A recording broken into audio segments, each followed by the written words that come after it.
सरदार बाबासाहेब माने महाविद्यालय Rahimatpur, Department of Botany, organize online teaching for BSc Second. Hello students, my name is Pratiksha Kadam. I welcome you all in this online teaching class for BSc Second. Today we are going to discuss about photosynthesis chapter. This is the unit 2nd of semester 3rd chapter.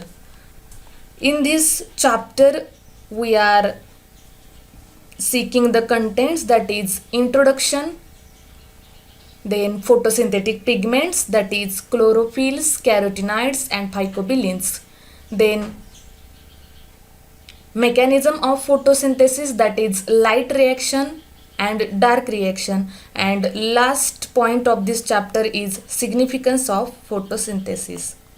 So first of all, introduction of the photosynthesis. You all are know that is all life needs a constant input of energy. प्रत्येक लाईफला किंवा प्रत्येक living ऑर्गॅनिझमला काय लागत असतं, energy लागत असते जगण्यासाठी. आणि त्या एनर्जीचे जे प्रकार आहेत, एनर्जी घेण्याचे किंवा एनर्जी प्रोड्यूस करण्याचे, ते प्रकार आहेत दोन. एक आहेत ऑटोट्रॉप्स आणि एक आहेत हेटेरोट्रॉप्स. याबद्दल तुम्ही आधी शिकलेला असाल. ऑटोट्रॉप्स आपण कशाला म्हणतो, get their energy from sunlight and build organic molecules from CO2 make energy and synthesize sugars through photosynthesis. जे प्लांट्स असे आहेत की जे स्वतःचं फूड स्वतः तयार करत असतात, त्यांना आपण काय म्हणत आहे, ऑटोट्रॉप्स म्हणत आहे. हेटेरोट्रॉप्स कशाला म्हणत आहे, get their energy from eating others. हेटेरोट्रॉप्सला काय लागतं की त्यांना जर सर्वाइव्ह करायचं असेल तर त्यांना काय लागतं, दुसऱ्या ऑर्गॅनिझमवरती किंवा दुसऱ्या एका मटेरियलवरती डिपेंड राहावं लागतं. त्यांना हेटेरोट्रॉप्स म्हणतो. ठीक आहे. सो आपण प्लांट्सना काय म्हणू शकतो, प्लांट्स हे ऑटोट्रॉप्स आहेत. आणि ॲनिमल्स आहेत किंवा ह्युमन बिईंग्स आहेत, त्यांना आपण काय म्हणू शकतो की ते हेटेरोट्रॉप्स आहेत. बिकॉज त्यांना जगण्यासाठी दुसऱ्या एका ऑर्गॅनिझमवरती किंवा दुसऱ्या प्लांट्सवरती किंवा दुसऱ्या ॲनिमलवरती डिपेंड राहावं लागतं. जसं की ऑटोट्रॉप्स म्हणजे प्लांट्सना नाही राहावं लागत, कारण ते स्वतःचं फोटोसिंथेसिस करत असतात. ठीक आहे. Process that convert solar energy into chemical energy. फोटोसिंथेसिसमध्ये आपल्याला काय सांगितलेलं आहे, फोटोसिंथेसिस ही एक रिॲक्शन आहे ज्याच्यामध्ये सोलार एनर्जी आहे ती कशामध्ये कन्वर्ट होते, केमिकल एनर्जी. आणि केमिकल एनर्जीपासून काय मिळतं, food. Occur in plants, algae, certain other protist and some prokaryotes. हे जी फोटोसिंथेसिसची रिॲक्शन आहे किंवा फोटोसिंथेसिसची जी प्रोसेस आहे ती कशामध्ये आपल्याला पाहायला मिळते, प्लांट्समध्ये, अल्गीमध्ये, प्रोटिस्ट ग्रुपमध्ये आणि प्रोकॅरियोट्स ऑर्गॅनिझममध्ये सुद्धा आपल्याला ही जी फोटोसिंथेसिसची प्रोसेस आहे ती बघायला मिळते. They use the energy of sunlight to make organic molecules from water and carbon dioxide. जी सनलाईटची एनर्जी आहे त्याची हेल्प घेऊन आणि वॉटरची हेल्प घेऊन ते काय करत असतात, ऑक्सिजन प्रोड्यूस करण्याचं सुद्धा काम करत असतात, की जे ह्युमन बिईंगसाठी खूप महत्त्वाचं आहे. The chloroplast are the major site of photosynthesis located mainly in the leaves. जे लीव्जमध्ये क्लोरोप्लास्ट प्रेझेंट असतं, त्या क्लोरोप्लास्टच्या प्रेझेन्समुळं काय होत आहे, त्या फोटोसिंथेसिसची रिॲक्शन होत आहे. आणि त्या क्लोरोप्लास्टमुळे फोटोसिंथेसिस होऊन जे ऑटोट्रॉप्स आहेत, जे प्लांट्स आहेत, ते काय करत आहेत, फूड तयार करण्याचं काम करत आहेत.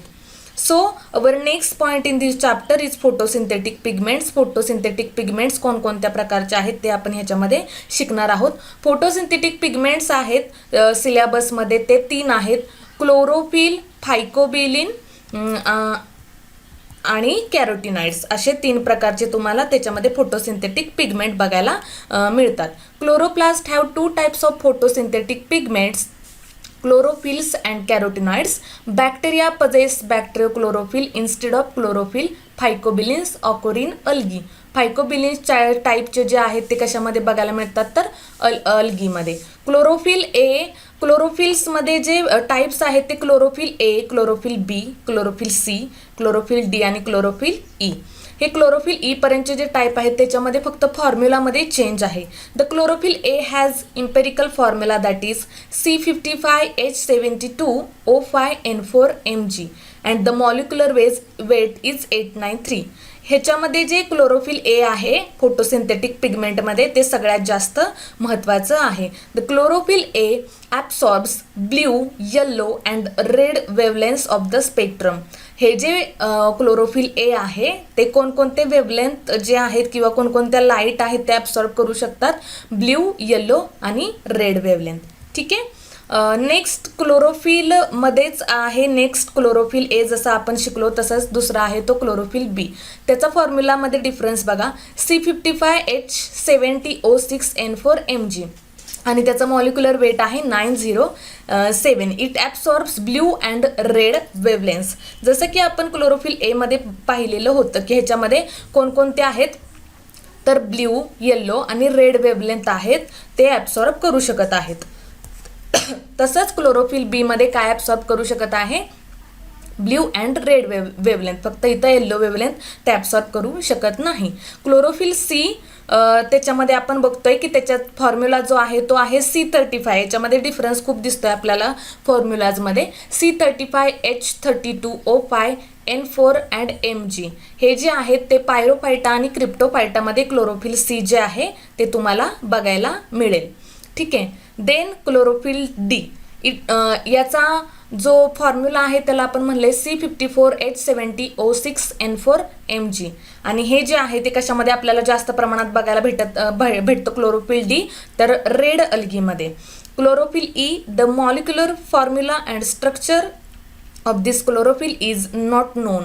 ॲक्च्युली त्याचा मॉलिक्युलर फॉर्म्युला याच्यावरती अजून काही जास्त स्टडी झालेला नाही आहे, but it has been reported from झांतोफायसी.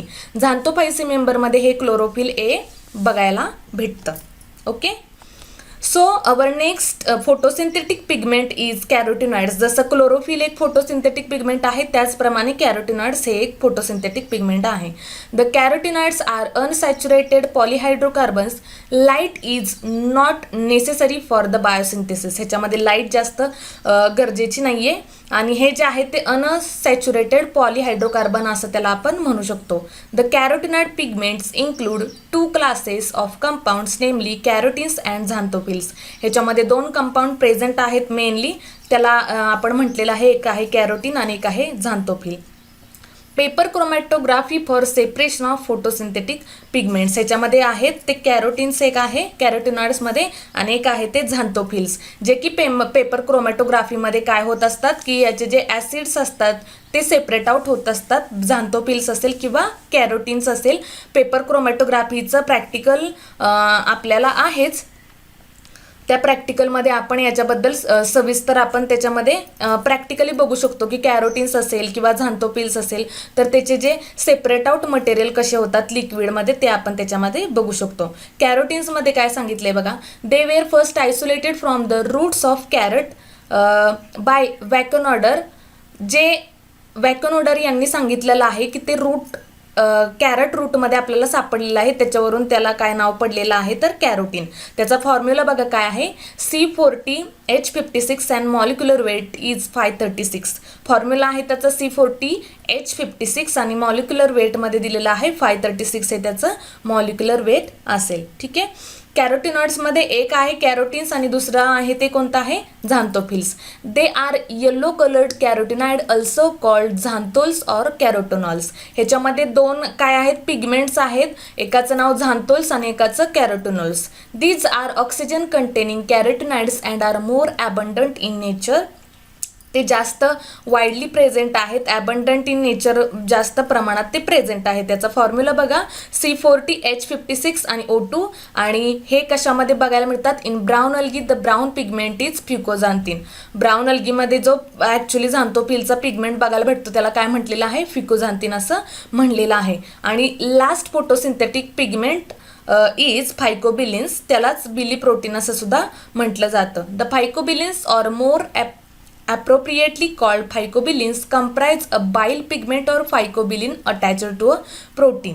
त्याच्यामध्ये काय प्रेझेंट आहे, बाईल पिगमेंट, फायकोबिलिन प्रेझेंट आहेत की जे अटॅच असतात प्रोटीन्सला. The bile pigment shows an open chain tetrapyrrole structure. These classes of bile proteins are recognized namely phycoerythrin, phycocyanin. फायकोइरिथ्रिन किंवा फायकोसायनिन ही तुम्ही नावं ऐकलेलीच असतील. अशा प्रकारचे जे पिगमेंट्स असतात ते त्याच्यामध्ये प्रेझेंट असतात. They are mainly found in Rhodophyceae and blue green that is Cyanophyceae algae. ज्या ब्ल्यू ग्रीन अल्गी असतात सियानोफायसी फॅमिलीजमध्ये येतात आणि रोडोफायसी फॅमिलीमध्ये येणाऱ्या ज्या अल्गी आहेत त्याच्यामध्ये हे फायकोबिलिन्स काय असतं, प्रेझेंट असतं. अशा प्रकारचे फोटोसिंथेटिक पिगमेंट्स वेगवेगळ्या प्लांट्समध्ये प्रेझेंट असतात.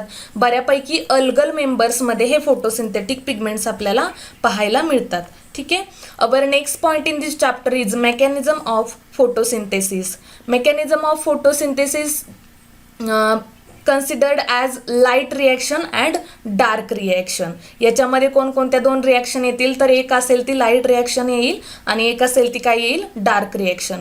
The light reaction occurs in ग्रॅना.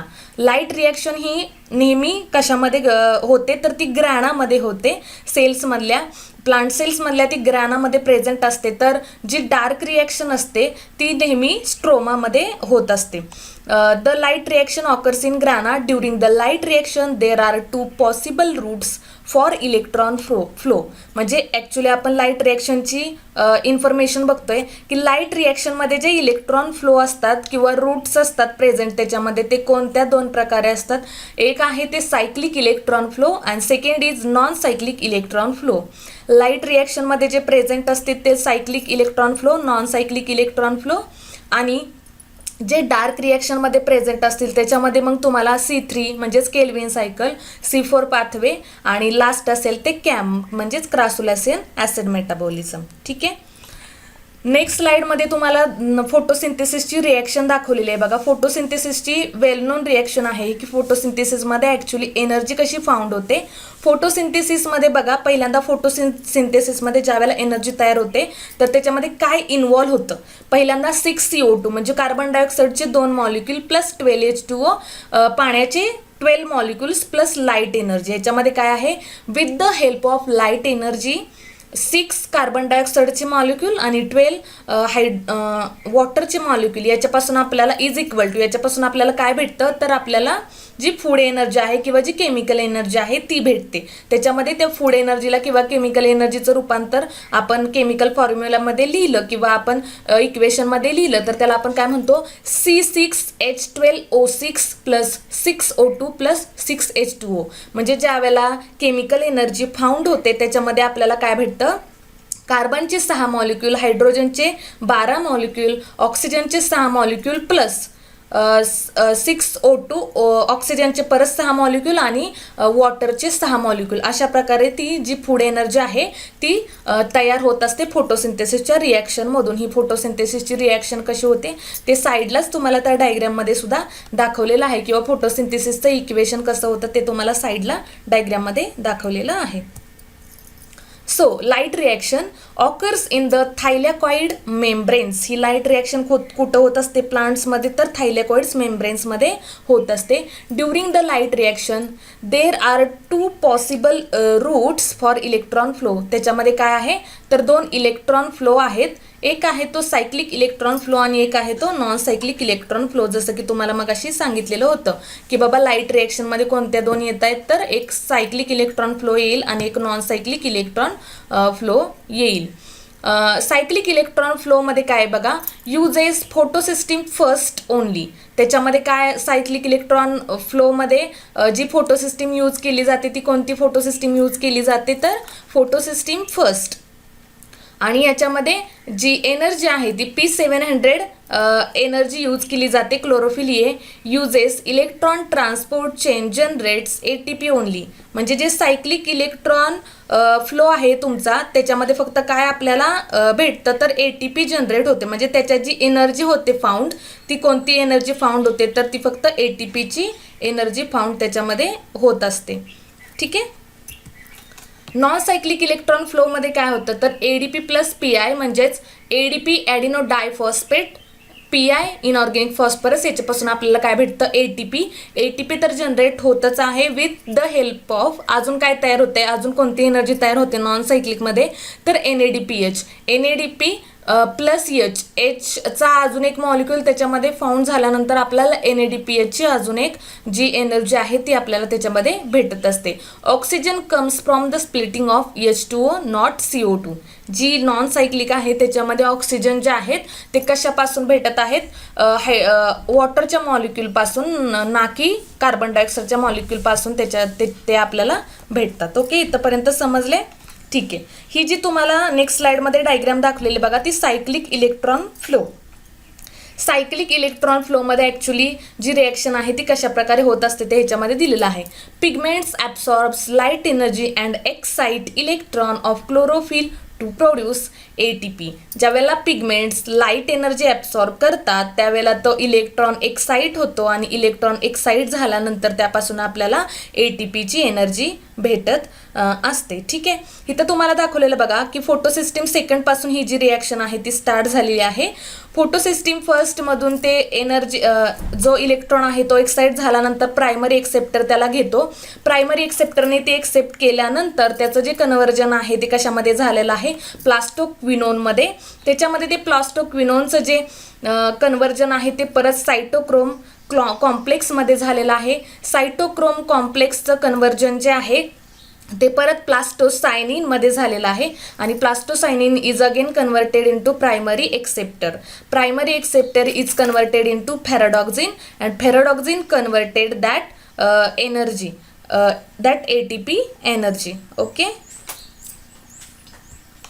Our next point is non cyclic electron flow. Non cyclic electron फ्लोमध्ये तुम्ही बघत असाल की त्याच्यामध्ये तुम्हाला NADPHची पण एनर्जी तयार होतीये विथ ATPची एनर्जी पण तयार झालेली दिसते. ह्याच्यामध्ये फक्त आपण फोटोसिस्टीम फर्स्ट सेकंड दोन्ही पण ह्याच्यामध्ये इन्व्हॉल्व झालेल्या असतात.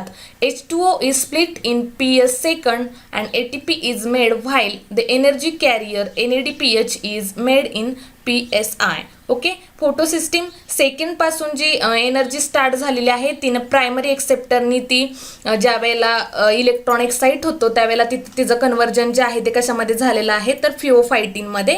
प्रायमरी एक्सेप्टर आपण असं त्याला म्हणू शकतो. फिओफायटिनचं कन्व्हर्जन देन प्लास्टोक्विनोन ह्याच्यामध्ये झालेलं आहे. Plastoquinone is again converted into cytochrome complex. Cytochrome complex is again converted into plastocyanin. आणि याच्यामध्ये तुम्ही बघू शकत असाल की P700 याच्यामध्ये म्हणजे ॲक्च्युली जी एनर्जी लागत असते ती P700, सायक्लिकमध्ये P680 नॅनोमीटरची एनर्जी लागत असते. प्रायमरी एक्सेप्टरनी ती एक्सेप्ट केल्यानंतर मग आपलं जे कन्व्हर्जन आहे ते कन्व्हर्जन असेल किंवा जी एनर्जी आपल्याला भेटलेली आहे ती दाखवलेली आहे बघा साईडला. NADP आणि NADP पासून NADPHची एनर्जी याच्यामध्ये फॉर्म होत असते. PQ, PC आणि FDचा जो काही लॉंग फॉर्म आहे तो पण तिथं साईडला तुम्हाला दिलेला आहे. ओके, इथं आपलं लाईट रिॲक्शन जे आहे ते कम्प्लीट होत आहे. Next point in this chapter is dark reaction. Here I will give you the difference of the light reaction and dark reaction. नावावरूनच आपल्याला कळत असेल की लाईट रिॲक्शन म्हणजे काय आणि डार्क रिॲक्शन म्हणजे काय. लाईट रिॲक्शनचं दिलेलं आहे बघा. Light needed to produce organic energy molecules ATP and NADPH, and dark reaction means no light needed. Instead, dark reactions use ATP and NADPH to produce energy molecules. Light reaction involves light, dark reaction no light needed. म्हणजे light रिॲक्शनमध्ये तुम्हाला काय लागत असते, लाईटची गरज आहे. Dark रिॲक्शनमध्ये light नसली तरी चालेल परंतु त्याच्यापासून ATP किंवा NADPHची एनर्जी तयार होते. आणि लाईट रिॲक्शनमध्ये तसं काही नाही, तर ATP आणि NADPHची रिॲक्शन जी आहे किंवा जी एनर्जी आहे ती कशापासून तयार होत असते, लाईटपासून. Okay, dark reactions make use of these organic energy molecules. This reaction cycle is also called kelvin-benzene cycle. याला अजूनच केल्विन-बेन्झिन सायकल असं सुद्धा नाव दिलेलं आहे. And it occurs in the stroma. जसं मी तुम्हाला सांगितलेलं होतं, लाईट रिॲक्शन ग्रॅणामध्ये होत असते आणि डार्क रिॲक्शन कशामध्ये होत असते, स्ट्रोमामध्ये. हा क्वेश्चन तुम्हाला MCQsला फार तर विचारला जाऊ शकतो. ATP provides the energy while NADPH provides the electrons required to fix CO2 into carbohydrates. कार्बोहायड्रेट्समध्ये जे आहे कन्वर्जन होत असतं with the help of CO2 that is carbon dioxide. आता जसं आपण सायक्लिक आणि नॉन सायक्लिक इलेक्ट्रॉन फ्लो आहे जे आपण लाईट रिॲक्शनमध्ये शिकलो, तसंच डार्क रिॲक्शनमध्ये काय आपल्याला पाहायला मिळतं, C3, C4 आणि कॅम. म्हणजे C3 म्हणजेच काय, Calvin cycle. The Calvin cycle like the citric acid cycle regenerates its starting material after molecules enter the leave the cycle. The cycle builds sugar from smaller molecules by using ATP and the reducing power of electrons carried by NADPH. In most plants, initial fixation of CO2 via Rubisco forms 3 carbon compound to phosphoglycerate. म्हणजे actually Calvin सायकलमध्ये जी 6 ribulose phosphate आहे त्यापासून आपल्याला कोणती energy भेटत आहे, 6 रायबुलोज फॉस्फेटपासून आपल्याला 3 फॉस्फोग्लिसरेटची energy याच्यामध्ये आपल्याला पाहायला भेटत आहे. Photo respiration consumes O2 and organic fuel and releases CO2 without producing ATP or sugar. Photorespiration कन्झ्युम्समध्ये O2 जे आहे ते कन्झ्युम करत आहे, त्याचं फॉर्मेशन जे आहे फॉर्मेशन एनर्जीमध्ये कन्वर्ट करत आहे, पण याच्यामध्ये आपल्याला ATPची किंवा शुगरची गरज लागत नाही. ओके, जर हे सायकल बघा तुम्ही, सायकल स्टार्ट होते 6 रायबुलोज बायफॉस्फेट पासून, म्हणजेच त्याला आपण RUBP असं सुद्धा म्हणू शकतो. ह्याला सायकल म्हणले म्हणजे सायकल जिथून स्टार्ट होते परत तिथेच संपून परत ती सायकल जी आहे ती तिथूनच स्टार्ट होत असते. 6 ribulose biphosphate is converted into 12 phosphoglycerate that is PGA. This PGA is converted into 12 glyceraldehyde 3-phosphate. आणि ही जी 12 ग्लिसरॉल्डिहाइड 3-फॉस्फेटमध्ये ज्यावेळेला कन्वर्ट होते त्यावेळेला त्याच्यामध्ये एनर्जी किती तयार होते बघा, तर याच्यामध्ये 12 ADPची एनर्जी अँड 12 NADPची एनर्जी त्याच्यामध्ये तयार होत आहे. ते 12 glyceraldehyde is converted into 6 ribulose phosphate आणि 6 रायबुलोज फॉस्फेटमध्ये ती एनर्जी तयार होत असते. ही 6 रायबुलोज फॉस्फेट आहे, then again converted into 6 ribulose biphosphate. आणि ही 6 रायबुलोज बायफॉस्फेटमध्ये कन्वर्ट होत असताना जी एनर्जी तयार होत असते ती ATPची एनर्जी 6 ॲडिनो डायफॉस्फेट, म्हणजेच आपल्याला ADPची एनर्जी भेटते 6 ॲडिनो डायफॉस्फेटमध्ये. ओके, हे आहे ती तुमची केल्विन सायकलबद्दलची रिॲक्शन किंवा केल्विन सायकलचं तुम्हाला डायग्राम दाखवलेली आहे. Next point is C4 pathway. C4 पाथवेमध्ये तुम्ही बघू शकत असाल, C4 pathway evolved in hot and dry climate, जी हॉट आणि ड्राय क्लायमेटमध्येच होत असते. It forms 4 carbon compounds. त्याच्यामध्ये 4 कार्बन कंपाऊंड्स फॉर्म होतात. पार्शियली क्लोज स्टोमॅटा, एका साईडनी किंवा पार्शली ह्याच्यामध्ये काय होत असतं, स्टोमॅटा क्लोज होत असतो. आणि हे जे C4 पाथवे आहे ते C4 पाथवे आहे ते कशामध्ये ॲक्च्युली होतं, कोणकोणत्या प्लांट्समध्ये होतं. तर एक्झाम्पल तिथं तुम्हाला दिलेलं आहे की कॉर्न असेल, शुगर असेल किंवा केन असेल, शुगर केन असेल किंवा क्रॅबग्रास असेल, त्याच्यामध्ये तुम्हाला हे C4 पाथवे बघायला भेटतं. C4 पाथवेची डायग्राम बघा साईडलाच दिलेली आहे. ह्याच्यामध्ये काय आहे, PEP is converted into oxaloacetate. PEP means pyruvate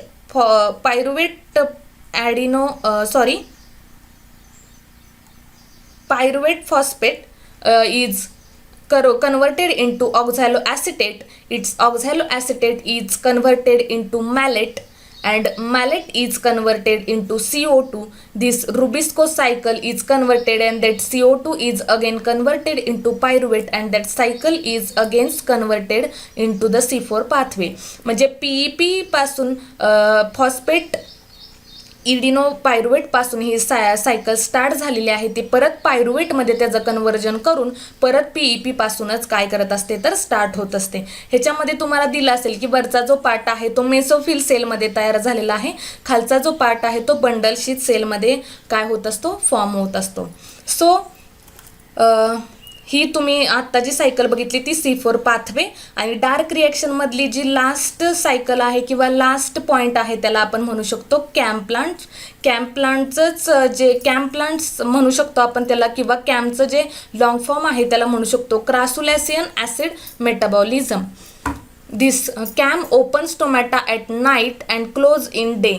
म्हणजे कॅम्प्लांट्स जे असतात त्याच्या स्टोमॅटा ज्या असतात, आपण नॉर्मली बघतो की स्टोमॅटा ज्या असतात त्या डेला ओपन असतात, पण कॅम्प्लांट्समधले कसं आहे, कॅम्प्लांटमधल्या स्टोमॅटा ओपन असतात त्या नाईटला, आणि डेमध्ये त्या स्टोमॅटा क्लोज होत असतात. It grow slow, lose less water. ह्याच्यामध्ये लेस वॉटर लागतं त्यांना, आणि ते जे प्लांट्स आहेत ते खूप स्लोली ग्रो करत असतात. Example cactus and pineapple. ह्याच्यामध्ये एक्झाम्पल प्लांट्सचं बघू शकतो, तर कॅक्टसचं एक प्लांट आहे आणि पायनॅपलचं एक प्लांट आहे, जे की ग्रो करतात, ते स्लोली ग्रो करतात आणि लेस वॉटर त्यांना गरजेचं असतं. याच्यामध्ये तुम्ही बघू शकत असाल की जी रुबिस्को आहे, रुबिस्को जे आहे ते त्याचं एंड प्रोडक्ट ॲक्च्युली C4 ॲसिडपासून भेटलेलं आहे. जी PEP तुमची एनर्जी आहे, PEP एनर्जीपासून PEPC एनर्जी फाउंड होते त्याच्यामध्ये C4 ॲसिड, आणि या C4 ॲसिडपासून C3 ॲसिड त्याचं डिकार्बोझायलेशन झाल्यानंतर कार्बन डायऑक्साईडचे मॉलिक्यूल तयार होतात, आणि कार्बन डायऑक्साईडचे मॉलिक्यूल तयार झाल्यानंतर ही केल्विन सायकलची रिॲक्शनमध्ये तुम्ही बघितलं असेल की CO2 तिथं फाउंड होत असतो, आणि ती केल्विन सायकलची रिॲक्शन परत ती रिॲक्शन त्याच्यामध्ये चालू होत असते कॅम्प्लांट्समध्ये. Okay, so last point, that is significance of the photosynthesis. It helps in conversion of solar energy into the organic matter. जी सोलार एनर्जी आहे ती ऑर्गॅनिक मॅटरमध्ये कन्वर्ट करण्यासाठी फोटोसिंथेसिसचा उपयोग होत असतो. It consumes atmospheric carbon dioxide and yields carbohydrates and molecular oxygen. Atmospheric carbon dioxide and carbohydrates molecular oxygen ह्याच्यामध्ये तयार होत आहेत. It evolves molecular oxygen for use by other living organism. ह्याच्यामध्ये ऑक्सिजन तयार होतो by other living organism and maintains the level of atmospheric oxygen. तुम्हाला माहीत असेल की प्लांट जे आहेत ऑक्सिजन घेत असतात, ऑक्सिजन जे आहे ते तुम्हाला प्रोव्हाइड करत असतात, CO2 स्वतः कन्झ्युम करू शकत असतात. त्यामुळं काय आहे की जो बॅलन्स आहे CO2 आणि O2 मधला, तो बॅलन्स राखण्याचं काम ह्या फोटोसिंथेसिसमुळे होत आहे.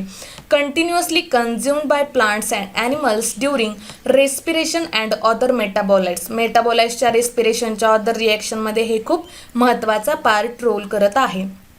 It produces carbohydrates and used by plants and animals to synthesize organic acids, proteins, fats, nucleic acids, pigments, hormones, vitamins, alkaloids and other metabolites. जे एनर्जी भेटत असते आपल्याला या फॉर्ममधून किंवा फोटोसिंथेसिसपासून, ती कोणकोणती भेटते, तर proteins, fats, nucleic acids, pigments, hormones, vitamins, alkaloids आणि बऱ्याच प्रकारचे मेटाबॉलाइट्स याच्यामधून आपल्याला भेटत असतात. So last point is the conclusion of this chapter, or the conclusion of the photosynthesis. Plants are the only things on earth that turn sunlight into food. They do it through a process called photosynthesis. म्हणजे सुरुवातीलाच आपण या चॅप्टरमध्ये बघितलेलं होतं की autotrophs हे एकच असे आहेत, किंवा म्हणजे आपण त्यांना प्लांट्सच असं म्हणू शकतो, कारण प्लांट्सच फक्त ऑटोट्रॉप्स आहेत. प्लांट्सच हे असे थिंग आहे की जी फूड एनर्जी तयार करते with the help of process. त्या प्रोसेसलाच काय म्हटलेलं आहे, photosynthesis. Second point is, it is the only known method of manufacture of organic food from organic raw material. ह्याच्यात जी एनर्जी तयार होते ती ऑर्गॅनिक फूड आणि ऑर्गॅनिक रॉ मटेरियलसुद्धा ह्याच्यामध्ये तयार होत असतं, ऑर्गॅनिक फूड आपल्याला भेटत असतं. Last point is production of oxygen which is the sole mass livelihood is also by this photosynthesis. Oxygen जे आहे, प्रोडक्शन ऑफ ऑक्सिजन ते कशामुळे होत असतं, प्लांट्समुळं. म्हणजेच actually overall the thing is there is no life without the plants. म्हणजे plant असल्याशिवाय माणूस जगू शकत नाही, माणसाला काही खायला पण भेटू शकत नाही, आणि माणसाला जी जगण्यासाठी सगळ्यात महत्त्वाचं ऑक्सिजन जे गरजेचं आहे ते जे ऑक्सिजन गरजेचं आहे ते या प्लांट्समुळे आपल्याला भेटत असतं. सो स्टुडंट्स, या चॅप्टरवरती तुम्हाला असे क्वेश्चन विचारले जाऊ शकतात की what is the dark reaction and give overall description. मग डार्क रिएक्शनमध्ये तुम्हाला केल्विन सायकलबद्दल सांगायला लागेल, C4 पाथवेबद्दल सांगायला लागेल आणि कॅम्पबद्दल सांगायला लागेल. तसेच तुम्हाला शॉर्ट नोट विचारल्या जाऊ शकतात. Give short note on cyclic photophosphorylation and give short notes on non cyclic photophosphorylation. अशा प्रकारचे शॉर्ट नोट्स या चॅप्टरवरती तुम्हाला विचारले जाऊ शकतात. ह्या चॅप्टरची जी पूर्ण PDF आहे ती या लिंकच्या खाली मी तुम्हाला देत आहे. हा जो सेशन आहे त्याच्या खाली या चॅप्टरची PDF तुम्हाला प्रोव्हाइड करत आहे, ती तुम्ही बघू शकता आणि त्याच्यातून तुम्ही तुमचा परत स्टडी करू शकता. थँक्यू.